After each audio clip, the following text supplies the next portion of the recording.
Selamat sore, Assalamualaikum warahmatullahi wabarakatuh. Waalaikumsalam warahmatullahi wabarakatuh. Terima kasih teman-teman atas waktunya. Baiklah, perkenalkan di sini saya Kari Lestari. Di sini saya akan melakukan suatu penyuluhan materi PBAK tentang korupsi. Di sini sebelumnya kita perlu tahu terlebih dahulu apa itu korupsi. Sebagai generasi muda seperti kita, apalagi kita adalah mahasiswa, di mana mahasiswa memiliki peran penting dalam kita bisa memberikan edukasi ke pihak lain untuk atau ke teman-teman kita yang lain, bahwasannya korupsi itu adalah seperti yang kita ketahui, korupsi merupakan tindak kejahatan yang luar biasa yang terjadi di negara kita pun. Korupsi menjadi suatu kejahatan yang mungkin harus diberantas, namun sepertinya itu sangat sulit karena korupsi itu adalah tindakan yang sudah mengakar, karena sudah sulit untuk kita bisa menanggulangi korupsi. Maka dari itu ada langkah-langkah yang bisa kita lakukan, yaitu dengan cara melakukan sosialisasi kepada orang-orang terdekat kita. Seperti yang kita ketahui bersama bahwa korupsi adalah suatu tindak kriminal di mana yang dilakukan oleh pihak lain untuk merugikan banyak pihak, namun menguntungkan pihak-pihak tertentu. Banyak kasus korupsi yang terjadi di Indonesia, seperti kemarin baru saja kita dengar korupsi yang sangat luar biasa jumlahnya, yang tidak perlu kita bahas di sini. Namun di sini saya juga akan memberikan sedikit gambaran atau bagaimana sih cara-cara untuk mencegah untuk kita tidak ikut andil di dalam korupsi tersebut. Sebagai seorang mahasiswa, mungkin kita sering nih ada kegiatan di kampus yang mungkin itu tidak terlalu penting sehingga kita menitipkan absen kepada teman yang lain. Itu merupakan suatu tindak korupsi yang jarang sekali kita sadari. Sebagai mahasiswa, kita juga sangat sering melakukan korupsi itu sendiri. Korupsi itu sendiri memiliki banyak bentuk. Yang pertama itu ada suap, gratifikasi, nepotisme. Itu merupakan bentuk-bentuk dari korupsi. Kalau suap itu sendiri adalah suatu bentuk kita memberikan sesuatu, baik itu uang ataupun hadiah atau apapun itu, untuk dapat mempengaruhi keputusan. Sedangkan kalau nepotisme itu sendiri adalah suatu bentuk kita mengistimewakan saudara atau kerabat kita. Misal nih, kita memiliki jabatan atau kekuasaan.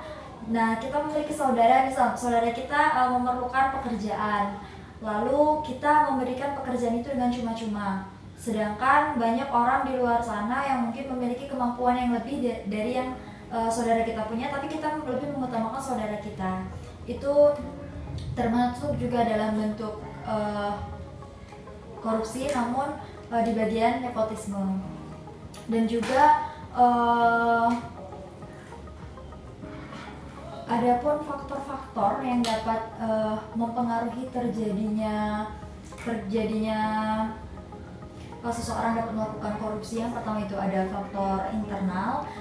Faktor internal itu sendiri contohnya seperti dalam diri kita sendiri, kita yang merasa tidak puas atau kita cenderung rakus atau tamak, kita tidak puas dengan apa yang kita miliki sehingga kita masih merasa kurang dan kita masih menginginkan apa yang dimiliki oleh orang lain. Sedangkan dari faktor eksternal lainnya, yaitu contohnya seperti kondisi ekonomi kita yang mungkin berada di ekonomi menengah ke bawah, itu lebih cenderung melakukan korupsi karena untuk memenuhi kebutuhan mereka sendiri pun kadang mereka masih kurang. Maka dari itu akan timbul rasa ingin untuk melakukan korupsi itu lebih tinggi.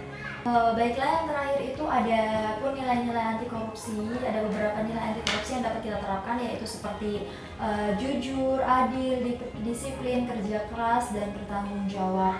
Agar kita dapat terhindar dari korupsi, maka kita harus menanamkan nilai-nilai tersebut, nilai-nilai anti korupsi tersebut, untuk mengantisipasi kita agar kita tidak terjerumus dalam tindak korupsi.